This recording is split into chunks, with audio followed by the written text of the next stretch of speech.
자, 이제 35쪽에 맹지대지부터 보시면 되겠습니다. 맹지대지 뭐 그렇게 어려운 건 아닌데요. 맹지가 제일 많이 나왔어요, 사실은. 맹지는 다들 아시겠죠. 도로에 접한 게 없는 땅을 말하는데요. 지금 여기 한글로는 대지 이렇게 해서 앞에 전답 과목 인강염 대장 학도 철천지 할 때 그 대자하고 글자는 한글로는 같은데 이게 한자가 이렇게 써요.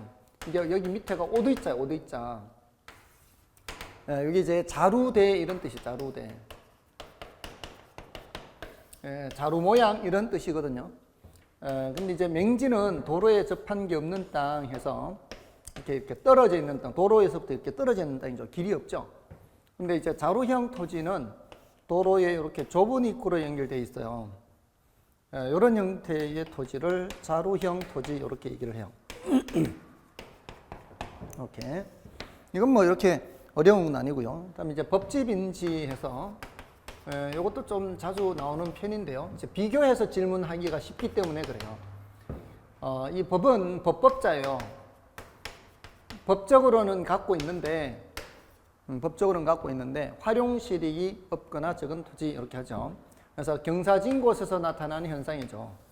이렇게 경사진 곳에서는 여기 이제 지적 측량을 할 때 수평 투영 면적이라고 해서 여기서부터 여기까지가 이제 내가 갖고 있는 땅 100제곱미터다.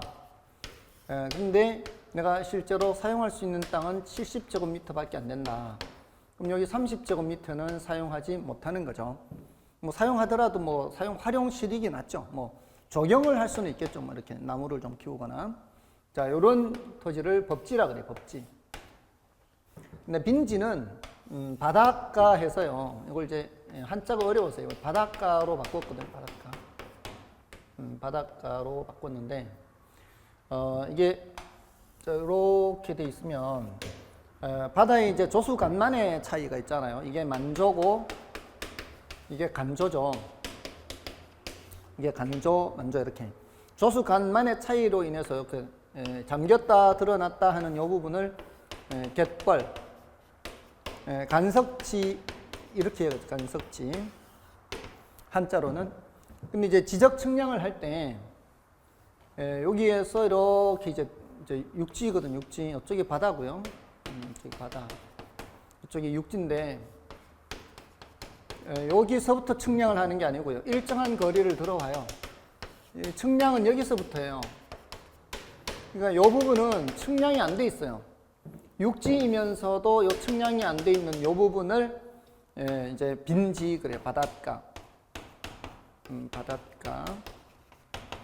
그러니까 여기까지가 바다니까 바닷가란 얘기죠. 바닷가. 이렇게 해서 이 활용실익은 있으나 소유권 표시는 안 돼 있는 토지 이렇게 하고요. 법지는 소유권 표시는 되어 있지만 활용실익은 없거나 적다 이렇게. 그래서 소유권 표시가 되어 있느냐 안 돼 있느냐. 이쪽은 돼 있고 바닷가는 안 돼 있죠. 이렇게. 그리고 활용실익이 있냐 없냐. 활용실익이. 여기는 없거나 적다 뭐 이렇게. 여기는 활용실익이 있다. 이렇게 표현할 수 있다는 거죠. 자, 그럼 됐고요. 다음에 이제 유효지, 휴한지, 공한지 하는 게 있죠. 유효지, 휴한지, 공한지 이렇게. 이거 이제 놀유자, 쉴휴자 이렇게 생각하면 돼요. 이게 바람직하지 못하게 놀리는 땅 유효지, 휴한지는 정상적으로 쉬게 하는 땅, 휴경지 생각하면 돼요. 휴경지. 지력 회복을 위해서 쉬게 하는 땅. 공한지는 투기 목적으로 방치하는 땅. 뭐 이렇게 보시면 되고요. 그다음에 이제 공지, 포락지 있죠. 공지는 건물 짓고 남겨놓은 땅을 말하는데요. 우리 이제 건축법상 이 토지 건물을 지을 수 있는 이 토지를 대지라고 하죠. 대지. 근데 우리가 건물을 지을 때 이게 빽빽하게 못 지어요. 빽빽하게 못 짓고 일정 부분만큼은 남겨놓고 지어야 되거든요. 일정 부분 남겨놓는 땅을 공지라고 해요. 공지. 요 공지를 남겨놓는 이유는 뭐 안전, 일조, 뭐 방화 이런 것 때문이죠.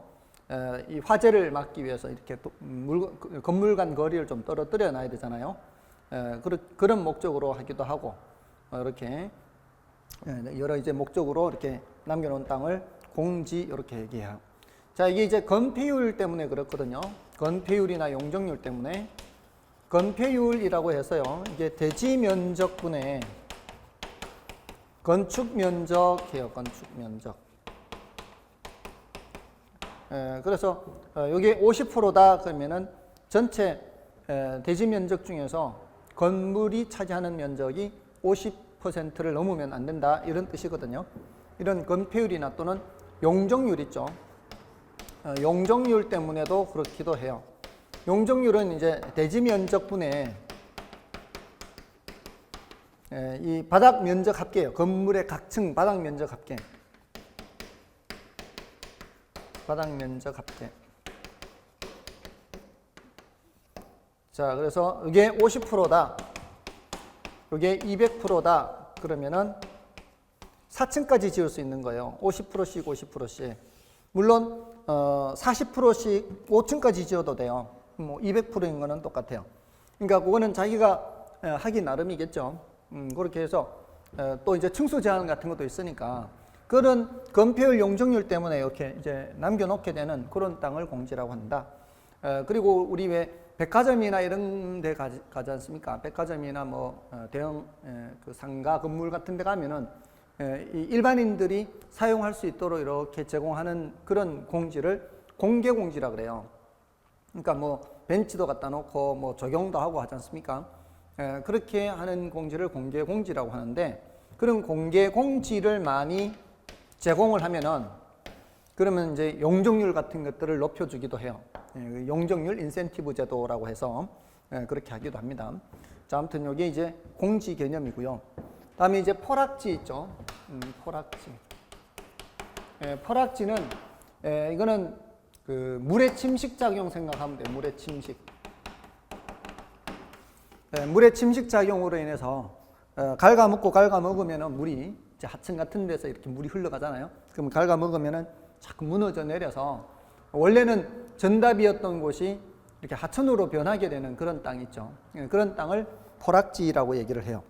그래서 포락지란, 이건 좀 읽어볼게요. 포락지란 집안이 절토되어 무너져 내린 토지로서 전답 등이 하천으로 변한 토지, 이렇게 말할 수도 있고요. 공유수면 관리 및 매립에 관한 법률에서는 지적공부에 등록된 토지가 물에 침식되어 수면 밑으로 잠긴 토지라고 정의하고 있습니다. 그래서 두 가지로 기억하면 되죠. 첫 번째 줄 끝에처럼 하천으로 변한 토지, 이렇게 하고, 그다음에 마지막 줄에 수면 밑으로 잠긴 토지, 이렇게 기억하셔도 되겠네요. 다음에 이제 선하지 하면은 고압선 아래 토지, 뭐 이렇게. 그다음에 소지 하면 자연 그대로의 토지, 중간쯤에 있어요. 소지 중간쯤에 자연 그대로의 토지, 이렇게. 자, 요거 이제 기출 문제를 좀 볼까요? 37쪽에 토지 분류에 관한 설명으로 옳은 것을 모두 고른 것은, 기억에 나지는 필지 중 건축물을 제외하고 남은 부분의 토지를 말한다. 자, 필지 중에서 건축물을 제외하고 남은 토지는 공지죠. 기억 틀렸죠. 그래서 이런 문제를 풀 때는 실전이라면 옳은 것을 모두 고른 것은 했으니까 기억은 틀렸지 않습니까? 기억이 들어가 있는 거는 다 일단 삭제를 해야 돼요. 그러니까 1번, 2번, 3번은 기억이 모두 들어가 있으니까 삭제를 해야 되죠. 근데 4번과 5번이 남았다는 얘기인데요. 4번, 5번 보면 디귿과 리을이 공통이에요. 4번에도 디귿, 리을 있고 5번에도 디귿, 리을이 있죠. 그러면 니은에서 이미 결판이 난다는 얘기입니다. 니은을 보시면은, 니은 볼게요. 부지는 일정한 용도로 제공되고 있는 바닥 토지를 말하며 하천, 도로 등 바닥 토지에 사용되는 포괄적 용어이다. 자, 이거 부지에 대한 옳은 표현이란 말이에요. 그럼 니은이 들어가야 되겠죠. 니은이 들어가는 것은 4번이 정답이죠. 자, 이렇게 지문 2개만 읽어도 정답을 찾을 수가 있는 거죠. 이런 형태 문제는. 그래서 디귿은 이제 확인해 볼게요. 디귿, 리을. 디귿의 맹지는 타인의 토지에 둘러싸여 도로에 직접 연결되지 않은 한 필지의 토지를 말한다. 맞고요. 그다음에 리을. 필지는 하나의 지번이 붙는 토지의 등록 단위이다. 그렇죠. 그 필지는 등록 단위이다. 이렇게 해도 되고 등기 단위이다. 이렇게 해도 되고요. 다음에 미음이 틀렸다는 얘기인데요. 후보지는 인위적, 자연적, 행정적 조건에 따라 다른 토지와 구별되는 것으로 가격 수준이 비슷한 일단의 토지. 자, 가격 수준이 비슷한 일단의 토지 할 때는 우리는 획지를 말하는 거죠. 후보지는 대분류상 전환 중인 토지잖아요. 후보지나 이행지는 어떤 용도에서 다른 용도로 전환 중인 토지 이렇게 할 때 쓰는 표현입니다. 그래서 요거는 틀린 표현이 되는 거죠. 자, 다음에 이제 건물의 분류는 뭐 1번, 2번 별로 중요하지 않고요. 넘어가시면은 그 38쪽에 주택의 분류, 요것만 좀 신경 쓰면 되겠습니다. 주택의 분류에서는 이제 단독주택과 공동주택, 요거 이제 구별하는 거예요. 주택의 분류에서, 이건 뭐 자주 나오는 건 아니고 한 2번 나왔죠, 시험에. 2번 나왔는데, 이게 이제 단독주택이 있고요. 공동주택이 있죠. 자, 이 단독주택은, 요거는 이제 말 그대로 이제 단독주택이 있고요. 여기 이제 다중주택이 있고요. 그다음에 다가구주택이 있어요. 그리고 이제 공관이 있는데 이 공관은 이제 뭐 별로 중요한 건 아니고요. 공동주택의 대표적인 게 아파트죠. 그리고 연립주택이 있고요. 다세대가 있고요. 기숙사가 있는데 여기서는 이제 기숙사는 일단 별로 중요한 거 아니고 빼고요. 이제 이 두 개는 빼고 중요하지 않은 거. 공간과 기숙사는 빼고. 지금 이쪽에서 이쪽으로 갈 때요. 여기서 이렇게 갈 때 규모가 점점 커져요. 이렇게 갈 때. 규모가 점점 커지는데 여기는 규모가 같아요. 이 연립주택과 다세대 주택 이렇게 여기 이렇게 돼 있는 건 규모가 같은 거요. 규모가 같다는 얘기는 내가 660제곱미터 이하예요. 660제곱미터 이하. 얘도 660제곱미터 이하예요. 근데 얘는 660제곱미터 초과예요. 초과. 위로 초과되는 거예요. 얘는 이제 5층 이상이죠. 5계층 이상. 주택으로 사용되는 5계층 이상.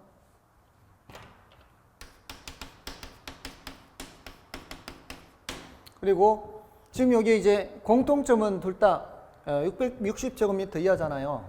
여기는 이제 4계층 이하예요. 4계층 이하. 여기는 3계층 이하예요. 여기 차이죠. 여기 이제 4계층 이하. 여기다 쓸까요?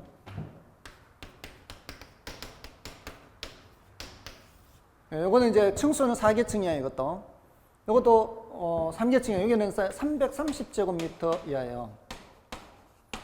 3계층 같은 3계층. 여기는 3계층이에요. 자, 이제 요거는 이제 규모가 이렇게 차이가 있고요. 330제곱미터, 660제곱미터. 다중주택은 뭘 생각하면 되는가 하면은 옛날 고시원 같은 거 있죠. 옛날 고시원. 준주택으로 고시원 말고요. 옛날에 그냥 그야말로 이 고시촌, 대학가의 고시촌에 있는 그 옛날 그 고시원이에요. 학생들이 이렇게 방을 나누어서 이렇게 잠자는 곳이 있고요. 식당은 따로 있고요. 뭐 씻고 하는데 따로 있고요. 다닥다닥 이렇게 한 평, 뭐 두 평 이내 뭐 이렇게 방들 있는 그런 게 다중주택이에요. 학생이나 직장인들이 장기간 거주할 수 있도록. 근데 이제 얘하고 얘 차이는 뭔가 하면은 다중주택하고 다가구주택 차이는 여기는 독립주거가 가능해요. 독립주거.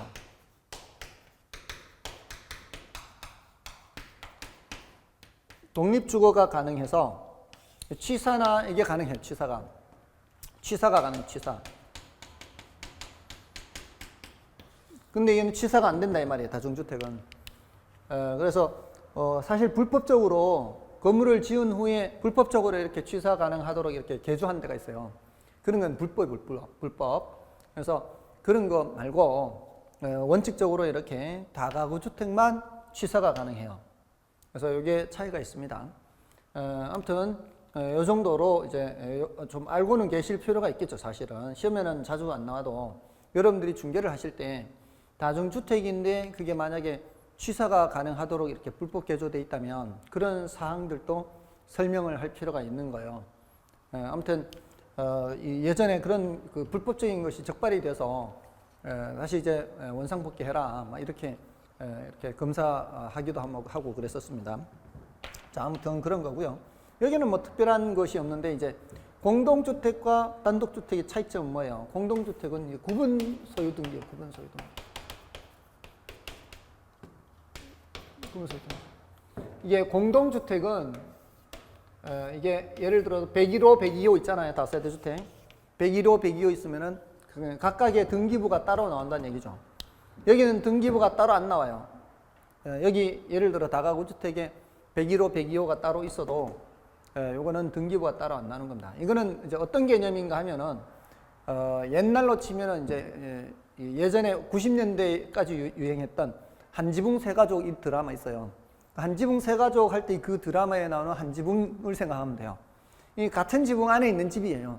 그러니까 여기 저기 나누어서 이렇게 여러 가구들한테 이렇게 세를 준 거죠. 그러니까 그거는 이제 주택은 하나예요. 주택은 하나. 그래서 등기부가 공동주택처럼 이렇게 각각의 등기부가 안 나와요. 그 건물 통째로 이제 하나의 등기부가 나오는 거죠. 그래서 차이가 있습니다. 자, 이 정도면 되겠고요. 여러분들이 그 확인만 좀 하시면 되겠죠. 넘어가시고요. 넘어가셔서 저기 44쪽에 한번 문제를 보십시오. 44쪽에 7번 문제를 볼까요? 7번도 있고 8번도 있는데 7번을 볼게요. 주택의 유형에 관한 설명으로 옳은 것은 1번 연립주택은 주택으로 쓰는 한 개동의 바닥 면적 합계가 660제곱미터 이하이고 층수가 4계층 이하인 주택이다. 층수 4계층은 맞아요. 이거나 4계층, 이거 5계층 이상이고. 근데 면적이 660제곱미터 이하가 아니고 초과가 돼야 되죠. 그래서 그 부분이 틀렸어요. 660제곱미터 초과가 돼야 돼요. 그다음에 2번에 다가구 주택은 저쪽에 있어요. 한지붕 세가족 다가구예요. 다가구 주택은 주택으로 쓰는 층수가 3계층 이하이며 3계층 맞죠? 전 3계층이에요. 저쪽은. 근데 한 개 동의 주택으로 쓰이는 바닥 면적 합계가 330제곱미터 이하인 공동주택이다. 자, 이거 두 군데 틀렸어요. 330제곱미터가 아니고 660제곱미터라야 되고요. 그리고 공동주택이 아니고 단독주택이 되는 거죠. 그래서 두 군데 틀렸어요. 2번은. 그다음에 3번의 다세대 주택은 주택으로 쓰는 한 개 동의 바닥 면적 합계가 330제곱미터. 다세대는 660제곱미터 이하죠. 그리고 층수가 5계층이 아니고 층수가 4계층. 그래서 틀렸고요. 그다음에 다중주택은 학생 또는 직장인 등 다수인이 장기간 거주할 수 있는 구조로서 독립된 주거 형태가 아니죠. 그리고 한 개 동의 주택으로 쓰이는 바닥 면적 합계가 330제곱미터 이하, 층수가 3계층 이하인 주택이다. 4번이 옳은 표현이죠. 다중주택을 설명하는 옳은 표현입니다. 그다음에 5번의 도시형 생활주택은 350세대 미만의 국민주택 규모로 대통령령으로 정하는 주택으로 단지형 연립주택, 단지형 다세대주택, 원룸형 주택 등이 있다. 자, 이거는 별로 중요한 것은 아니고요. 참고로 알고 계세요. 이거는 도시형 생활주택은 300세대 미만의 300세대. 그건 참고로 알고 계시면 되고요. 별로 중요한 지문은 아닙니다. 그러니까 이런 것들을 별로 신경 쓰지 마시라는 거예요. 이게 우리 시험에 출제는 되더라도 어쩌다 출제된 그런 지문들은 별로 중요한 것은 아니다. 너무 신경 쓸 필요는 없다. 이렇게 보시고요. 자, 이제 부동산 특성을 넘어갑니다. 부동산 특성으로. 자, 이 부동산 특성은 한 문제 정도 출제가 됩니다. 한 문제 정도 출제되는데 이게 사실 분량이 많고 난이도가 좀 높습니다. 오늘 처음 하시는 분들은 좀 이게 어렵게 느껴질 수 있어요. 그래서 11월, 12월, 1월, 2월 계속 공부를 안 했던 이유가 이 특성의 파생 현상들이 뒤에서 공부해요. 뒤에서 공부하는 거를 앞에서 미리 하기가 좀 어렵다는 거죠. 근데 이제 좀 11월, 12월, 1월, 2월 수업을 들으신 분들은 이제 어느 정도는 들었기 때문에 이제는 좀 설명을 들어도 어느 정도 아실 수가 있을 거예요. 그다음에 이제 또 분량도 많고요 해서 사실 뭐 들을 때는 알 것 같아도 또 까먹고 하거든요, 이 부분이. 그래서 따로 시간을 내서 많이 공부하지 마세요. 따로 시간을 많이 내서 공부하지 마시고 다음에 이제 문제풀이 들어가면 같이 이제 문제풀이 할 거예요. 문제풀이 하면 그때 해도 안 늦어요. 그러니까 이걸 미리부터 신경 써서 하려고 하지 마시고 저하고 같이 할 때만 한다 이렇게 생각하세요. 자, 이 부동산 특성에는 이제 토지 특성이 있고 건물 특성 이렇게 해서 이제 있죠. 근데 이제 건물 특성은 뭐 별로 중요하지 않고요. 토지 특성이 중요하고요, 당연히. 이건 한 번도 출제된 적 없어요. 이거는 토지 특성이 이제 토지의 자연적 특성이 있고 토지의 인문적 특성이 있어요. 이렇게. 주로 출제되는 것은 자연적 특성에서 출제가 되고 있습니다. 그래서 자연적 특성이 중요합니다. 이게 중요해요. 자연적 특성에는 이제 부동성이 있고요. 그다음에 부증성, 그다음에 영속성, 개별성, 인접성 이렇게. 그다음에 이제 인문적 특성에서는 용도 다양성, 그다음에 병합 분할 가능성,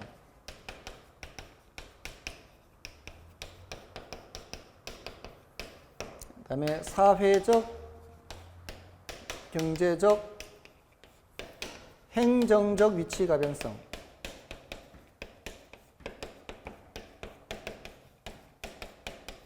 자, 이렇게 사회적, 경제적, 행정적 위치 가변성. 보통 이제 부부영계인 앞글자 따서요. 부동성, 부증성, 부부영, 영속성, 부부영계, 개별성, 부부영계인, 인접성 이렇게요. 그다음에 용병사, 용도 다양성, 용병, 병합 분할 가능성, 용병사, 사회적, 경제적, 행정적 위치 가변성 이렇게. 자, 일단 이제 종류 정도는 외워두시고요. 부부 연계인 용병사. 자, 뜻은 말이에요. 뜻은 안 어렵습니다. 뜻은 부동성은 그 위치를 이동시킬 수 없다 이런 뜻이죠. 부증성은 그 양을 증가시킬 수 없다 이런 뜻이죠. 자, 이거는 이제 엄격하게 해석해야 돼요. 예를 들어서 저수지를 매립해서 농지나 택지로 바꾸잖아요. 그러면 그거를 물리적인 양이 증가했다라고 하면 안 된다는 거죠. 저수지를 매립해서 농지나 택지가 된 거는 용도 전환인 거죠. 그러니까 용도가 다양해서 다른 용도로 바뀐 것이지 물리적으로 수량이 늘어난 것은 아니에요. 그러니까 물리적으로는 절대로 토지는 그 수량을 늘릴 수가 없다는 겁니다. 그리고 이 영속성은 토지는 영구무한하다. 닳아 없어지지 않는다. 앞에서 우리 포락지 했죠. 이게 전답등이 하천으로 변하게 되면은 전답의 면적이 줄죠. 그렇다고 해서 이게 영속적이지 않은 것은 아니에요. 전답의 면적은 줄었지만 하천 부지는 늘어났지 않습니까? 그런 의미에서 부증성과 영속성은 반대로 해석하는 거예요. 이건 절대로 그 양을 늘릴 수가 없는 거고요. 영속성은 절대로 그 양이 줄어들지도 않아요. 딱 고정되어 있다는 거죠. 그리고 모든 토지는 다 제각각 개별적이고요. 모든 토지는 연결되어서 붙어 있다는 거고요. 이거는 이제 사람의 관점에서 이 자연적 특성은 원래 자연적 특성이어서 인간과는 관계없이 선천적이고 불변, 고정적인 거예요. 그런데 인문적 특성은 인간과의 관계에서 나타나는 후천적이고 가변적인 것이죠. 이런 차이가 있습니다. 그래서 인간의 입장에서는 이제 용도가 다양하고요. 주거용, 상업용, 공업용, 특수목적용 여러 가지 병합해서 쓸 수도 있고 분할해서 쓸 수도 있죠. 그리고 물리적 위치는 고정되어 있지만 이런 인문적 위치는 가변적이라는 거죠. 상대적 위치는 가변적이다. 자, 이런 겁니다. 자, 여기서 이제 파생 현상이 이제 출제가 되는 거예요. 이 파생 현상이 출제되는데 이미 말씀드렸지만 따로 하려고 하지 마시고요. 출제는 여기서 된다 이런 뜻으로 지금 표시한 거예요. 그 중에서도 이 부동성, 부증성 이 두 가지가 거의 50, 60% 출제가 돼요. 그다음에 영속성까지 하면은 거의 70%, 80%까지 가까이. 그러니까 한 65%가 이 부동성 부중성이라면 영속성에서 한 20% 가까이 30% 이렇게 되니까 이 세 가지만 합쳐도 거의 대부분의 파생 현상이 지금까지 출제가 된 거예요. 그러니까 이 세 가지 위주로 좀 보시면 되겠습니다. 자, 교재에서 좀 체크해 드릴게요. 자, 교재에서 보시면은 48쪽이죠. 부동성, 토지의 자연적 특성. 자, 부동성에서 뜻은 어렵지 않아요. 뜻은 이제 여러분이 보시고요. 이제 파생 현상을 보는 거니까 49쪽에 파생 현상 보세요.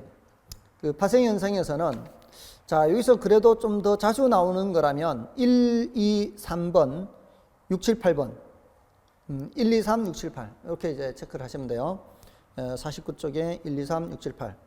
자, 1번에 보시면은 파생 현상 1번. 부동산과 동산을 구별하는 근거가 되며 공시 방법을 달리하는 근거가 된다. 즉 부동산의 공시 방법은 등기며 동산의 공시 방법은 점유이다. 우리 부동산이라는 말이 어디서 나왔겠어요? 부동성에서 나왔겠죠. 그래서 부동산과 동산을 구별하는 가장 대표적인 특성이 바로 부동성이죠. 다음에 2번에 국지화 찾아보세요. 동그라미 2번에 국지화. 이게 시험에 아주 자주 나와요. 국지화라는 단어, 이거는 부동성의 파생 현상으로 자주 나옵니다. 국지가 부분이란 뜻이죠. 그러니까 여기 국지 이런 말이 나오면은 이런 말이 나오면 이제 부동성의 파생 현상이다 이렇게 보시면 돼요. 그다음에 세 번째 동그라미 3번에 임장활동 나오죠. 임장활동. 이런 키워드 위주로 봐주시면 되겠죠. 임장이 뭐예요? 현장을 찾아간다 이 말이에요. 현장을 찾아가는 이유는 부동산이 고정되어 있기 때문이죠. 사람이 부동산을 찾아가는 것이지 부동산을 가지고 오라고 할 수는 없잖아요. 그런 거 하고요. 그다음에 이렇게 2, 3번. 그다음에 5, 6, 7번인가요? 6, 7, 8인가요? 6, 7, 8. 6, 7, 8은 함께 기억하시면 돼요. 6, 7, 8. 그 7번에 지역 분석이라는 거 있죠. 지역 분석은 뒤에 감정평가론에서 한단 말이에요.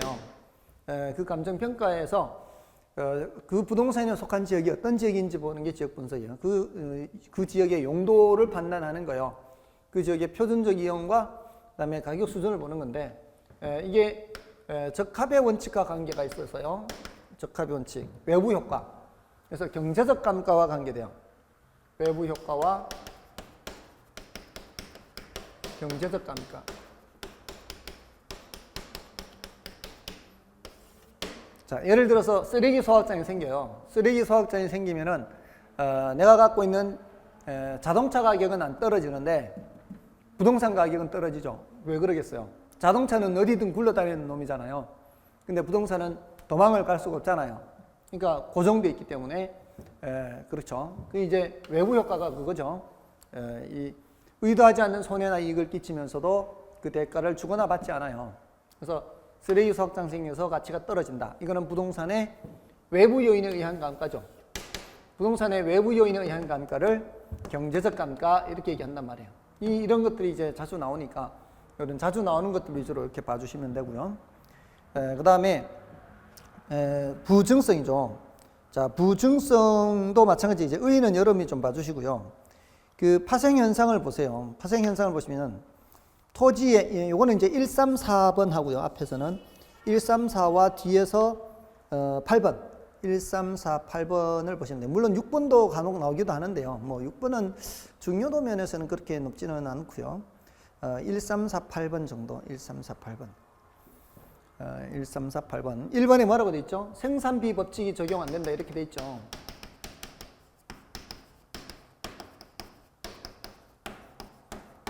이게 뭔 뜻이겠어요? 생산비 법칙이라는 게 뭐겠어요? 생산비를 투입하면 그 양을 증가시킬 수 있다 뭐 이런 것이고요. 물리적으로 그 양을 증가시키는 게 전제가 돼 있어야 돼요. 생산비 법칙이라는 게. 근데 물리적으로 그 양을 증가시킬 수 없지 않습니까? 그래서 생산비 법칙이 적용 안 되고, 그다음에 집약적 이용 이런 말이 나와요. 집약적 이용.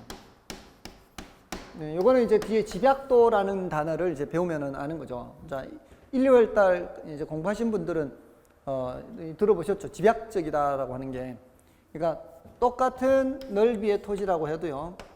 위로 이게 많이 올라가면 많이 올라갈수록 집약적 이용이고요. 별로 안 올라가면 이게 조방적 이용 이렇게 되죠. 11월, 12월 달부터 하신 분들은 들어봤을 거예요. 이게 집약적 이용이고 이게 조방적 이용이에요. 그러니까 집약적, 조방적 이용. 집약적은 이 똑같은 넓이의 토지라도 위로 많이 올려서 이용하는 거. 그 이유가 뭐겠어요?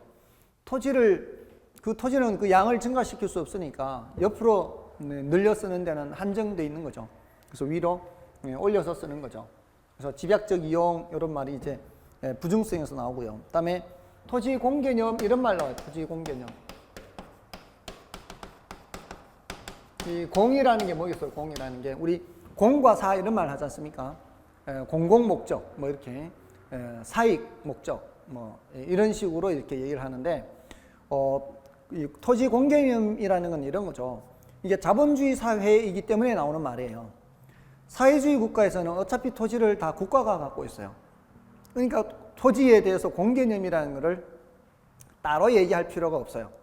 근데 자본주의 사회에서는 토지 소유권을 개인에게 당연히 허용하죠. 사유재산제를 허용하니까. 사유재산제를 허용해서 개인의 권리를 인정해줘요. 근데 그 개인의 권리를 너무 광범위하게 인정을 해줘버리면 이 토지라는 자원을 함께 사용하는데 문제가 생길 수 있다는 거죠. 어떤 위치의 토지는 A가 갖고 다른 위치의 토지는 B가 갖고 서로 자기의 토지 소유권만을 주장하다 보면 서로 함께 양보해야 되는 그런 경우도 있을 수 있잖아요. 그리고 토지가 없는 사람도 있고. 그렇지만 토지라는 것은 인류 공동의 생활 터전이란 말이죠. 그러니까 사유재산제는 허용하되 공적인 제약을 가하는 것을 공개념이라고 그래요. 근데 그런 공적인 제약을 많이 가하면 많이 가할수록 사회주의 국가에 가까워지는 거죠. 근데 전혀 그런 공개념을 도입하지 않을 수는 없다는 거죠. 그러니까 어느 정도는 토지 공개념을 도입할 수밖에 없어요. 그 이유는 토지는 더 이상 그 양을 증가시킬 수 없기 때문에 사회성, 공공성을 강조하는 거죠. 양이 부족하기 때문에 그래요. 기본적으로 이런 얘기를 하는 이유는 희소성 때문에 희소성. 부증성 하면 희소성 생각하면 돼요. 희소성 때문에 이런 얘기들을 한다. 이렇게 보시면 되고요. 그게 이제 5번에도 있기는 해요. 사실은 5번의 희소성. 그다음에 이제 8번은 최유효 이용 이런 말이 있죠. 자, 이 최유효 이용은 조금은 주의를 해야 돼요. 최유효 이용은 여기에서 제일 많이 나와요. 용도 다양성. 여기서 왜 제일 많이 나올까요? 용도가 다양하기 때문에 최유효 이용을 고민하는 거예요. 용도가 한 가지밖에 없으면은 고민할 이유가 없죠. 용도가 한 가지밖에 없으면은 최유효 이용에 대해서 고민할 필요가 없어요. 그냥 그 용도대로 쓰면 되니까. 근데 용도가 다양하니까 이걸로 사용할까 저걸로 사용할까 고민을 하게 된다는 거죠. 그래서 최유효 이용을 고민하는데, 자, 요거는 뭐 때문인가 하면 희소성 때문에 희소성. 또 주무시죠. 지금 또 시간 좀 됐다고 주무시지 마시고요. 정신 차리세요. 여기 보시고 이 희소성은 지금 요 앞에 희소성 했죠. 그 양을 증가시킬 수 없기 때문에 희소한 거죠. 그러니까 희소한 자원이다 이렇게 생각하면 돼요. 희소한 자원. 토지라는 자원은 희소한 자원이에요. 그러니까 가능한 한 효율적으로 이용을 할 필요가 있는 거예요. 자, 근데 그 효율적 이용 중에 가장 효율적으로 이용한다는 게 바로 이 최유효 이용이죠. 그러니까 희소한 자원을 효율적으로 이용한다 이 말이에요. 효율적 이용.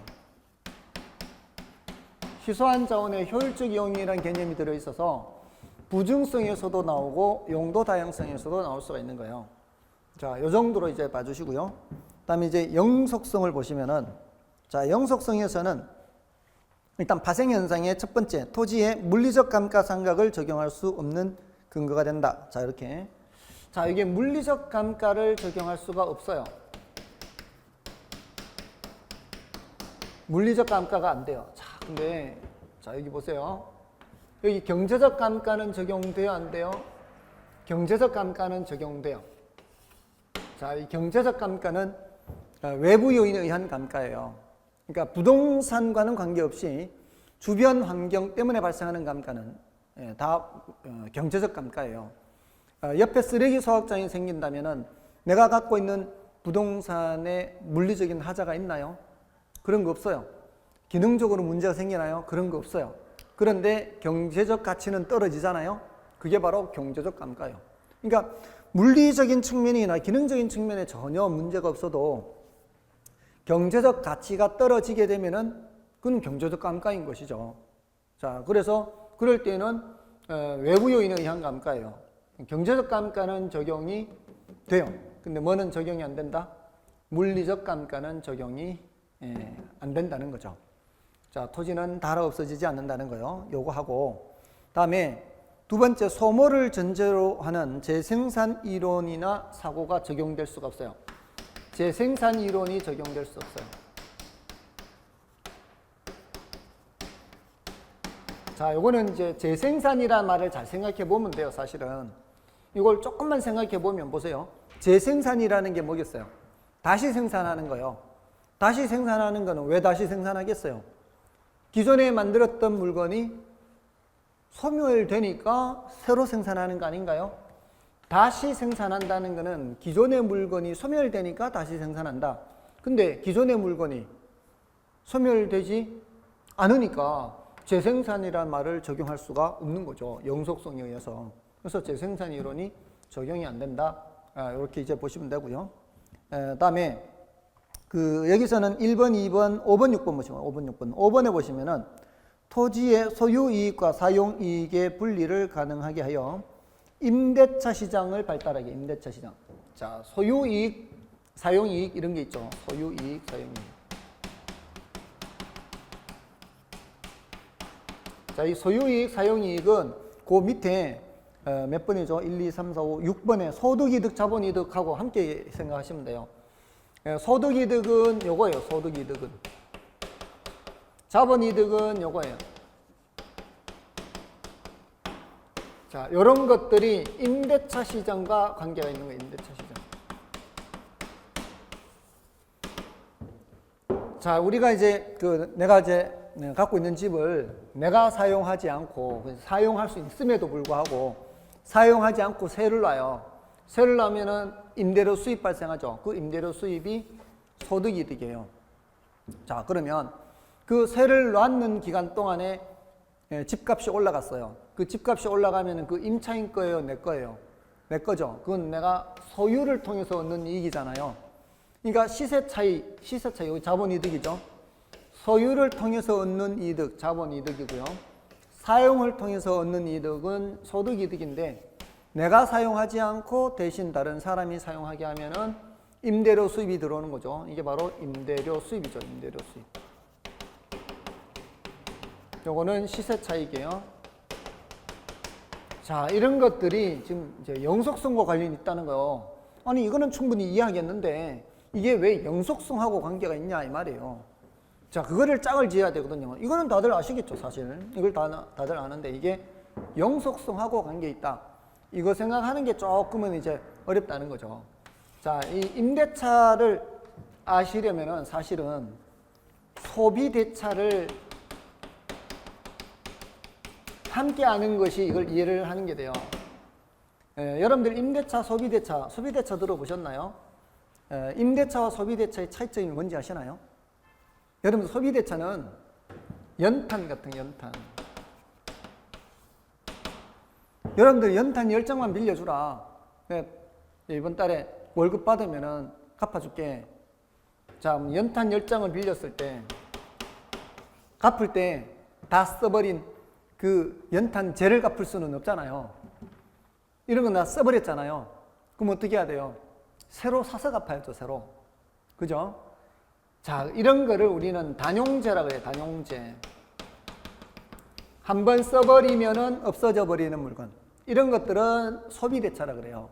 소비해버린다, 이 말이에요. 소비해버린다. 또는 쌀 10말만 빌려주라. 가을에 갚을게. 가을에 추수해서 갚을게. 가을은 이미 빌린 쌀 다 먹고 없잖아요. 새로 추수해서 갚아야 되겠죠. 자, 그런 식이에요. 근데 보세요. 임대차. 자전거. 여러분들 유원지에 가면 자전거 빌리죠. 1시간에 10,000원. 그래서 그 빌렸다가 다시 갚을 때 다른 자전거 사서 갚아요? 빌린 그 자전거 값죠. 이거는 뭐예요? 내구재. 내구재의 경우에는 임대차에 우리 자동차도 렌트하잖아요. 자동차 렌트해가지고 돌려줄 때 다른 자동차 사서 갚아요? 그거 아니잖아요. 빌린 그 물건으로 갚는 거예요. 자, 빌린 그 물건으로 갚는 거는 내구재. 동종, 동질, 동량의 다른 물건을 사서 갚아야 되는 거는 단용재. 자, 임대차는 어디에 적용되는 거다? 내구재. 여기에 포인트를 맞춰야 돼요. 내구재. 그래야 이해가 되는 거죠. 임대차는 내구재다. 그러면 내구성, 한 번 써서 없어져 버리는 그런 성질이 아닌 여러 번 쓰더라도 그대로 있는 성질은 부동성, 부등성, 영속성, 개별성, 인접성 중에 뭐하고 관계 있냐? 이 내구재와 관계 있는 성질 골라보세요. 이렇게 하면 된다 이 말이에요. 내구재와 관련되어 있는 성질은 뭐야? 영속성이야. 이렇게 됐나요? 자, 그래서 이제 이런 것들이 이제 관련이 되는 것들이고요. 다음에 이제 개별성에서는 교재에서만 좀 체크를 해볼게요. 개별성은 파생현상에서는 1번, 2번, 4번 정도 체크하면 되겠네요. 파생현상의 1번을 보시면 부동산 활동이나 현상을 개별화시키므로 부동산의 비교가 어렵고 이론의 도출을 곤란하게 한다. 자, 이게 그 이론이라는 거에 초점을 맞춰보세요. 이론이라는 게 뭐예요? 이론이라는 건 어떤 원리를 찾는 거거든요. 원리라는 거는 공통점이 있어야 이제 원리를 알 수가 있잖아요. 우리가 왜 수학 같은 거 공부할 때도 왜 원리를 알아야 문제가 숫자가 바뀌어도 풀 수 있다. 이렇게 원리는 공통된 성질을 말해요. 근데 개별성에 의하면 다 제각각이에요. 이거 다르고 저거 다르고 다 제각각이면 어떤 원리를 찾기가 어렵다는 거죠. 다음에 2번에 일물일가 법칙 적용을 어렵게 한다. 이런 말이 있죠. 일물일가 법칙 적용이 자, 이 보시면은 이게 어떤 요것만 여기다 써볼게요. 일물일가 법칙 적용 안 돼요. 뭔가가 적용이 잘 안 되죠. 재생산이론 적용 안 되고 일물일가 법칙 적용이 안 되고 물리적 감가 안 되고 생산비 법칙 적용 안 되고 다만 여기에 경제적 감가는 이렇게 적용이 되죠. 자, 이런 식으로 이렇게 어떤 뭐라고 할까요? 시로 얘기하자면은 어떤 운율이라고나 할까 어떤 패턴. 그런 패턴을 좀 살펴보면 되겠죠. 다음에 이제 그 밑에 4번 개별성으로 인해 상품 간 대체 관계가 성립하기 어렵다. 그러니까 개별적이니까 이거 아니고 다른 거 대신 할 수가 있냐? 안 된다 이 말이죠. 다음에 이제 인접성에서는 2, 3, 4, 6번 보세요. 2, 3, 4, 6번. 2번에 이제 개발이익의 사회 환수 논리에 근거가 된다. 왜냐하면 인접해 있기 때문이에요. 인접해 있으면 자, 이게 인접성인데요. 여기다 볼까요? 자, 어떤 지역을 개발을 해요. 정부가 이 지역을 개발한다고 발표했어요. 자, 그러면 이 지역만 땅값이 오를까요? 인접 지역도 땅값이 오를까요? 인접 지역도 땅값이 오른다 이 말이에요. 그러니까 인접 지역의 땅값 올라가는 걸 어떻게 환수를 할 거냐? 여기에 인접 지역의 개발이익을 환수를 해야 돼요. 여기는 개발이익 환수합니다. 여기 보상금 줄 때 개발이익을 배제하고 보상금을 줘요. 근데 문제는 이 주변이죠. 이 주변은 수용이 되는 곳이 아니니까 수용이 되지 않지만 땅값은 올라간다는 거죠. 그래서 이 인접지의 개발이익을 어떻게 환수할 건가? 자, 이런 이제 문제가 있을 수 있죠. 다음에 3번에 감정평가에 있어서 지역 분석에 근거가 된다. 자, 이 3번과 4번, 6번은요. 인접성의 3번, 4번, 6번은 부동성하고 겹쳐요. 부동성 여기 있죠, 이거. 요것들은 요 인접성이 그대로 올 수가 있어요. 지역 분석, 외부 효과, 경제적 감가 요거는 그대로 인접성과 겹쳐요. 왜냐하면 결국 그 부동성과 인접성은 사실 인접성은 부동성에서 파생된 현상이라고 보면 돼요. 우리 아파트 이 쓰레기 소각장이 생겼을 때 먼 데까지 땅값, 집값 떨어지는 거 아니잖아요. 이 인접한 곳에 땅값, 집값 떨어지는 거죠. 그래서 이 경제적 감가 이런 것들이 이 부동성과 인접성 다 관련이 되는 거죠. 그렇게 함께 봐주시면 되고요. 3번, 4번, 6번은. 자, 그 밑에 이제 기출문제도 볼까요? 기출문제 보시면은 부동산은 다른 재화와 구별되는 독특한 특성들이 있으며 이러한 특성들로 인해 일반 시장과 구분된다. 이에 관한 설명으로 틀린 것은 1번에 부동산은 부동성으로 인해 부동산 시장이 지역적 시장으로 되므로 중앙정부나 지방자치단체의 상이한 규제와 통제를 받는다. 부동성으로 인해서 지역별로 달라지죠. 이걸 이제 국지적 시장 이렇게도 표현할 수 있는데요. 중앙정부나 지방자치단체의 상이한 규제와 지역별로 뭐 건폐율 용적률이 달라질 수가 있죠. 그런 통제를 받고요. 그다음에 2번에 부동성은 소모를 전제로 하는 재생산 이론이나 사고방식을 적용할 수 없게 한다. 자, 재생산이라는 게 뭐라 그랬어요? 재생산. 다시 생산한다 그랬죠? 다시 생산하는 이론, 이 사고방식을 적용할 수 없다. 이게 다시 생산하는 거는 뭐 때문에 다시 생산하는 거예요? 기존에 있는 물건이 소멸되니까 다시 생산하는 거잖아요. 근데 다시 생산하는 걸 적용할 수 없다는 거는 기존의 물건이 소멸되지 않기 때문이죠. 그러니까 부동성이 아니라 영속성 때문이다 이렇게 봐야 되겠죠. 그래서 2번 틀렸고요. 그다음에 부동산은 지리적 위치 고정으로 주변에서 일어나는 환경 조건의 변화가 부동산의 가격에 영향을 주는 외부 효과를 발생시킬 수 있다. 요거는 부동성 외부 효과 맞죠. 그다음에 부증성으로 인해 공간 수요의 입지 경쟁이 발생되기도 하고 이는 지가 상승의 문제를 발생시키기도 한다. 어떤 위치의 토지에 대해서 경쟁, 입지 경쟁이라 그래요. 위치, 입지는 위치죠, 위치. 위치 경쟁이 발생한다. 그 토지에 대해서 사람들이 서로 수요하려고, 구매하려고 한다는 거죠. 그거는 토지는 한정되어 있기 때문이죠. 그 위치의 토지는. 그래서 부증성. 그래서 지가 상승 맞고요. 그다음에 개별성으로 인해 특정 부동산에 대한 시장 정보 수집이 어렵고 거래 비용이 높아질 수 있다. 개별성이라는 것은 제각각이라는 거잖아요. 제각각이기 때문에 정보 수집이 어렵고 정보 비용이 많이 발생할 수가 있습니다. 맞다고 볼 수 있고요. 정답은 2번이고요. 다음에 이제 넘어가시면은 거기 이제 인문적 특성인데 인문적 특성은 일단 용도 다양성, 병합 분할 가능성, 그다음에 사회 경제 행정적 위치 가변성이 있는데요. 그 중에서 이제 인문적 특성에서는 그나마 이 용도 다양성이 조금 더 자주 나오는 편이에요. 그 용도 다양성의 이제 파생 현상을 좀 더 살펴보시면 되고요. 그 용도 다양성에서는 제일 많이 나오는 게 파생 현상의 1번이에요. 최유효 이용 판단 근거가 된다. 요거 조심하시라 그랬죠. 최유효 이용은 부증성에서도 나오고 이 용도 다양성에서도 나온다는 거.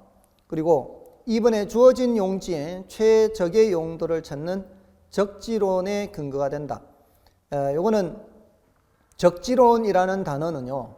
그 최유효 이용과 함께 기억해 두시면 돼요. 적지론은 입지론과 대응하는 개념이요. 우리 입지론이라고 하면은 그는 적당한 그 어떤 용도를 정해 놓고요. 거기에 적당한 용지를 찾는 것을 말하는 거거든요. 근데 이 적지론은 어떤 땅이 있을 때 거기에 적합한 용도를 찾는 거예요. 그래서 이 적지론이라는 표현은 어디 가면 있는가 하면은 그 뒤에 이제 입지론에 가면 있거든요. 뒤에 입지론 페이지가 그 페이지만 좀 적어 두시면 되겠습니다. 그게 그 144쪽이거든요. 144쪽에 적지론이라는 개념이 나와요. 그래서 함께 기억하시면 되고요. 다음에 창조적 이용은 이거는 참고로 알고 계시면 되겠습니다. 이거는 뭐 그렇게 중요한 용어는 아니고요. 이 창조적 이용은 앞쪽에 용어 설명에 있어요. 앞쪽에 그 48쪽이 있어요. 48쪽에 그 용어 해설의 세 번째 줄이 있어요. 맨 위에 있죠, 맨 위에. 참고로 보시면 되고요. 다음에 이제 경제적 공급을 가능하게 한다 이런 말이 있죠. 자, 요거는 이제 조금 주의를 하세요. 자, 여기에 여기저기 경제적 공급이 가능하다. 이렇게. 자, 근데 여기 생산비 법칙이 적용이 안 된다 그러죠. 이거는 물리적 공급은 된다 안 된다? 물리적 공급은 안 된다는 거거든요. 물리적 공급은 안 되는데 경제적 공급은 된다. 경제적 감가는 되잖아요, 여기. 경제적 감가는 되고 경제적 공급은 돼요. 근데 물리적 감가 안 돼요. 그러니까 물리적 감가는 안 되고 물리적 공급도 안 되고. 자, 이렇게 해서 함께 기억하시면 되고요. 다음에 이제 병합 분할 가능성은 그 파생 현상의 병합 분할을 통해 용도 다양성을 뭐 지원한다. 뭐 이런 정도. 그리고 합병으로 인한 증감가 또는 분할에 따른 증감가가 가능하게 한다. 뭐 이런 이 표현들이 있어요. 그리고 3번에 부동성과 함께 작용하여 한정 가격이 존재하게 한다. 이 한정 가격은 이제 감정평가에서 나오는 표현이에요. 이거는 제한된 당사자 사이에서만 합리성이 인정되는 가격을 말하는데요. 이전 시장 가치에 대응하는 표현이에요. 시장 가치. 그래서 이것도 뒤에 감정평가에서 나오는 거니까 지금 이런 것들을 여기서 다 할 수가 없다는 거죠. 그래서 이것도 마찬가지 감정평가에서 어디를 보시는가 하면은 감정평가에서 그 435쪽에 435쪽에 이 광해 435쪽이 아니고요.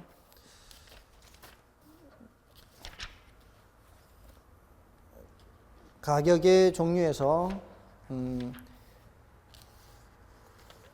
435쪽 맞네요. 435쪽 광해 가격 하는 게 있죠. 그리고 시장 가치, 외의 가치 437쪽에 가시면 있어요. 437쪽. 437쪽에 가시면은 시장 가치, 외의 가치라는 게 있어요. 시장 가치, 외의 가치. 그 동그라미 3번에 시장 가치 기준 원칙에 동그라미 3번에 시장 가치, 외의 가치를 기준으로 하는 게 있죠. 그렇게 이제 봐주시면 돼요. 그렇게 해서 한정 가격이 나타나게 할 수 있고요. 병합 분할을 통해서. 그다음에 토지 합필 등을 통하여 규모의 경제가 나타날 수 있다. 자, 지금 하는 거는 좀 중요도는 낮다 그랬죠. 중요도는 부동성, 부중성, 영속성 위주로 하시라는 말씀이고요. 나머지 뭐 사회, 경제, 행정적 위치, 가변성 있어요. 뭐 이런 것들은 그냥 중요도가 뭐 그렇게 높은 건 아니니까 뭐 참고로 보시면 되겠습니다. 기타 인문적 특성도 마찬가지예요. 그렇게 해서 넘어가시면 되고요. 다음에 그 부동산 속성 59쪽 있죠. 이거는 뭐 지난 10몇 년간 출제가 안 됐어요. 출제가 안 돼서 일단은 요거 지금 순환도 이거는 패스하고요. 지나가시면 되겠습니다. 지나가시고 좀 쉬시고 이제 수요 공급의 수요를 좀 보시겠습니다. 좀 쉬겠습니다.